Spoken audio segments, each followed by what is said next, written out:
Bible ਦੇ ਪੰਨਿਆਂ 'ਚ ਨਾ ਇੱਕ ਬੜੀ ਦਿਲਚਸਪ ਬੁਝਾਰਤ ਛੁਪੀ ਹੋਈ ਹੈ ਤੇ ਇਹ ਸਾਰੀ ਕਹਾਣੀ ਸਿਰਫ ਦੋ ਸ਼ਕਤੀਸ਼ਾਲੀ ਸ਼ਬਦਾਂ ਦੇ ਫਰਕ ਤੇ ਟਿਕੀ ਹੋਈ ਹੈ, ਤਾਕਤਵਰ ਅਤੇ ਸਰਵਸ਼ਕਤੀਮਾਨ। ਆਓ ਅੱਜ ਇਸ ਨੂੰ ਸਮਝਦੇ ਹਾਂ। ਤਾਂ ਇਹੀ ਉਹ ਕੇਂਦਰੀ ਸਵਾਲ ਹੈ ਜਿਸ ਦੀ ਅਸੀਂ ਅੱਜ ਪੜਚੋਲ ਕਰਨੀ ਹੈ। ਦੇਖਣ ਨੂੰ ਇਹ ਫਰਕ ਬਹੁਤ ਛੋਟਾ ਲੱਗ ਸਕਦਾ ਹੈ, ਪਰ ਇਸ ਦੇ ਅਰਥ ਬਹੁਤ ਡੂੰਘੇ ਨੇ।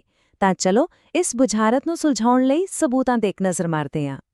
ਤਾਂ ਸਭ ਤੋਂ ਪਹਿਲਾਂ ਇਹ ਸਵਾਲ ਉੱਠਦਾ ਕਿੱਥੋਂ ਹੈ? ਇਸ ਦਾ ਜਵਾਬ ਸਾਨੂੰ ਕਿਤੇ ਹੋਰ ਨਹੀਂ ਸਗੋਂ ਸਿੱਧਾ ਪਵਿੱਤਰ ਗ੍ਰੰਥਾਂ ਦੀਆਂ ਲਿਖਤਾਂ ਵਿੱਚ ਹੀ ਮਿਲਦਾ ਹੈ। ਇੱਥੇ ਦੇਖੋ, ਇਹੀ ਹੈ ਮੁੱਖ ਗੱਲ। ਯਸਾਇਆ ਵਿੱਚ ਜਦੋਂ ਆਉਣ ਵਾਲੇ ਮਸੀਹਾ ਯਾਨੀ ਪੁੱਤਰ ਦੀ ਗੱਲ ਹੁੰਦੀ ਹੈ ਤਾਂ ਉਸਨੂੰ ਤਾਕਤਵਰ ਪਰਮੇਸ਼ਵਰ ਕਿਹਾ ਗਿਆ, ਪਰ ਦੂਜੇ ਪਾਸੇ ਜਦੋਂ ਪਰਮੇਸ਼ਵਰ ਮਤਲਬ ਪਿਤਾ ਅਬਰਾਹਮ ਨੂੰ ਦਰਸ਼ਨ ਦਿੰਦੇ ਨੇ ਤਾਂ ਉਹ ਆਪਣੇ ਆਪ ਨੂੰ ਸਰਵਸ਼ਕਤੀਮਾਨ ਪਰਮੇਸ਼ਰ ਕਹਿੰਦੇ ਨੇ। ਵੇਖਿਆ, ਦੋ ਵੱਖਰੇ-ਵੱਖਰੇ ਸਿਰਲੇਖ, ਦੋ ਵੱਖਰੇ-ਵੱਖਰੇ ਪ੍ਰਸੰਗ। ਅਤੇ ਇੱਥੇ ਇੱਕ ਗੱਲ ਸਮਝਣੀ ਬਹੁਤ ਜ਼ਰੂਰੀ ਹੈ। ਇਹ ਸਿਰਫ ਅਨੁਵਾਦ ਦੀ ਗਲਤੀ ਨਹੀਂ ਹੈ ਜਾਂ ਕੋਈ ਛੋਟੀ-ਮੋਟੀ ਗੱਲ ਨਹੀਂ। ਮੂਲ ਭਾਸ਼ਾਵਾਂ ਵਿੱਚ ਇਹਨਾਂ ਸ਼ਬਦਾਂ ਨੂੰ ਬਹੁਤ ਸੋਚ-ਸਮਝ ਕੇ, ਜਾਣ-ਬੁੱਝ ਕੇ ਚੁਣਿਆ ਗਿਆ ਸੀ ਤੇ ਇਹ ਇੱਕ ਬਹੁਤ ਵੱਡੀ ਸੱਚਾਈ ਵੱਲ ਇਸ਼ਾਰਾ ਕਰਦੇ ਨੇ। ਠੀਕ ਹੈ, ਤਾਂ ਇਸ ਬੁਝਾਰਤ ਨੂੰ ਹੱਲ ਕਰਨ ਲਈ ਸਭ ਤੋਂ ਪਹਿਲਾਂ ਸਾਨੂੰ ਇਹਨਾਂ ਦੋ ਸ਼ਬਦਾਂ ਤਾਕਤਵਰ ਅਤੇ ਸਰਬਸ਼ਕਤੀਮਾਨ ਦੇ ਅਸਲੀ ਮਤਲਬ ਨੂੰ ਸਮਝਣਾ ਪੈਣਾ। ਆਓ ਇਹਨਾਂ ਦੇ ਫਰਕ ਨੂੰ ਬਾਰੀਕੀ ਨਾਲ ਵੇਖੀਏ। ਤਾਕਤਵਰ ਸ਼ਬਦ ਜਿਹੜਾ ਹੈਗਾ ਉਹ ਹਮੇਸ਼ਾ ਤੁਲਨਾ ਵਿੱਚ ਵਰਤਿਆ ਜਾਂਦਾ, ਮਤਲਬ ਇਹ ਕਿਸੇ ਨੂੰ ਉਸਦੇ ਆਪਣੇ ਗਰੁੱਪ ਜਾਂ ਕੈਟੇਗਰੀ ਵਿੱਚ ਸਭ ਤੋਂ ਉੱਤਮ ਦੱਸਦਾ ਹੈ। ਇਹ ਕਿਸੇ ਇੱਕ ਖਾਸ ਖੇਤਰ ਵਿੱਚ ਸਿਖਰ ਤੇ ਹੋਣ ਦੀ ਗੱਲ ਹੈ। ਇਸ ਨੂੰ ਸਮਝਣ ਲਈ ਨਾ ਇਹ ਇੱਕ ਬਹੁਤ ਹੀ ਵਧੀਆ ਉਦਾਹਰਣ ਹੈ। ਬਾਈਬਲ ਕਹਿੰਦੀ ਹੈ ਕਿ ਸ਼ੇਰ ਜਾਨਵਰਾਂ ਵਿੱਚ ਸਭ ਤੋਂ ਤਾਕਤਵਰ ਹੈ। ਧਿਆਨ ਦਿਓ, ਸਿਰਫ ਜਾਨਵਰਾਂ ਵਿੱਚ, ਨਾ ਕਿ ਹਰ ਚੀਜ਼ ਉੱਤੇ। ਉਹ ਆਪਣੀ ਕੈਟੇਗਰੀ ਦਾ ਬਾਦਸ਼ਾਹ ਹੈ। ਤੇ ਇਹੀ ਪੈਟਰਨ ਸਾਨੂੰ ਬਾਈਬਲ ਵਿੱਚ ਵਾਰ-ਵਾਰ ਦੇਖਣ ਨੂੰ ਮਿਲਦਾ ਹੈ। ਜਿਵੇਂ ਦਾਊਦ, ਉਹ ਸਿਪਾਹੀਆਂ ਵਿੱਚ ਇੱਕ ਤਾਕਤਵਰ ਯੋਧਾ ਸੀ। ਦੂਤਾਂ ਵਿੱਚ ਵੀ ਤਾਕਤਵਰ ਦੂਤ ਹੁੰਦੇ ਨੇ। ਇਹ ਹਮੇਸ਼ਾ ਇੱਕ ਖਾਸ ਸਮੂਹ ਦੇ ਅੰਦਰ ਸਭ ਤੋਂ ਉੱਪਰ ਹੋਣ ਨੂੰ ਹੀ ਦਰਸਾਉਂਦਾ ਹੈ। ਪਰ ਦੂਜੇ ਪਾਸੇ ਸਰਵਸ਼ਕਤੀਮਾਨ ਸ਼ਬਦ ਬਿਲਕੁਲ ਵੱਖਰਾ ਹੈ।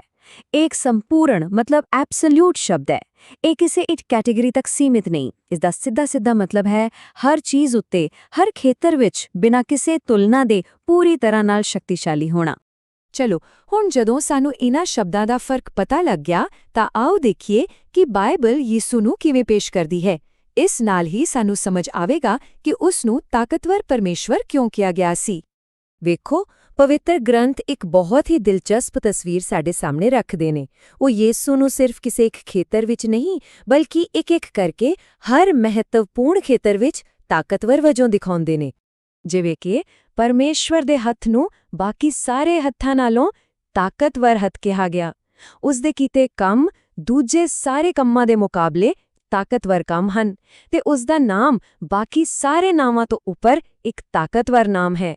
ਤਾਂ ਫਿਰ ਇੱਥੇ ਇੱਕ ਬਿਲਕੁਲ ਸਾਫ਼ ਪੈਟਰਨ ਉੱਭਰ ਕੇ ਸਾਹਮਣੇ ਆ ਰਿਹਾ ਹੈ।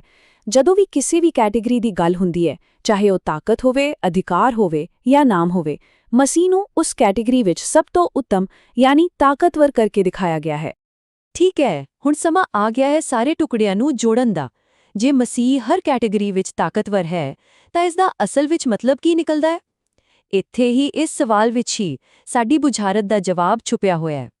ਜ਼ਰਾ ਸੋਚੋ, ਜੇ ਕੋਈ ਇਨਸਾਨ ਯੋਧਿਆਂ ਵਿੱਚ ਸਭ ਤੋਂ ਤਾਕਤਵਰ ਹੋਵੇ, ਰਾਜਿਆਂ ਵਿੱਚ ਸਭ ਤੋਂ ਤਾਕਤਵਰ ਹੋਵੇ, ਉਸ ਦਾ ਨਾਮ ਸਭ ਤੋਂ ਤਾਕਤਵਰ ਹੋਵੇ ਤੇ ਉਸ ਦੇ ਕੰਮ ਵੀ ਸਭ ਤੋਂ ਤਾਕਤਵਰ ਹੋਣ, ਤਾਂ ਫਿਰ ਕੁੱਲ ਮਿਲਾ ਕੇ ਓਵਰਆਲ ਉਹ ਕੀ ਹੋਇਆ? ਅਤੇ ਬਾਈਬਲ ਦੀ ਇਹ ਆਇਤ ਇਸ ਗੱਲ ਨੂੰ ਬਹੁਤ ਹੀ ਸ਼ਾਨਦਾਰ ਤਰੀਕੇ ਨਾਲ ਸਾਫ਼ ਕਰ ਦਿੰਦੀ ਹੈ। ਰੋਮੀਓ ਦੀ ਕਿਤਾਬ ਵਿੱਚ ਪੌਲਸ ਰਸੂਲ ਲਿਖਦਾ ਹੈ ਕਿ ਮਸੀਹ ਸਿਰਫ ਆਪਣੀ ਕੈਟੇਗਰੀ ਵਿੱਚ ਹੀ ਮਹਾਨ ਨਹੀਂ, ਸਗੋਂ ਉਹ ਸਭ ਦੇ ਉੱਤੇ ਪਰਮੇਸ਼ਵਰ ਹੈ।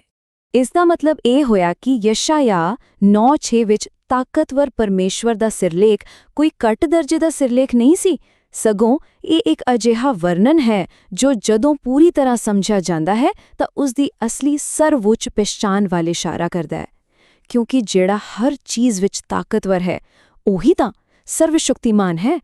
ਇਹ ਸਾਰੀ ਗੱਲ ਸਾਨੂੰ ਇੱਕ ਡੂੰਘੇ ਵਿਚਾਰ ਤੇ ਛੱਡ ਜਾਂਦੀ ਹੈ ਕਿ ਕਿਵੇਂ ਸਿਰਫ ਇੱਕ ਸ਼ਬਦ ਦੇ ਸਹੀ ਪ੍ਰਸੰਗ ਨੂੰ ਸਮਝਣ ਨਾਲ ਪੂਰੀ ਧਰਮ ਸ਼ਾਸਤਰੀ ਧਾਰਨਾ ਹੀ ਬਦਲ ਸਕਦੀ ਹੈ।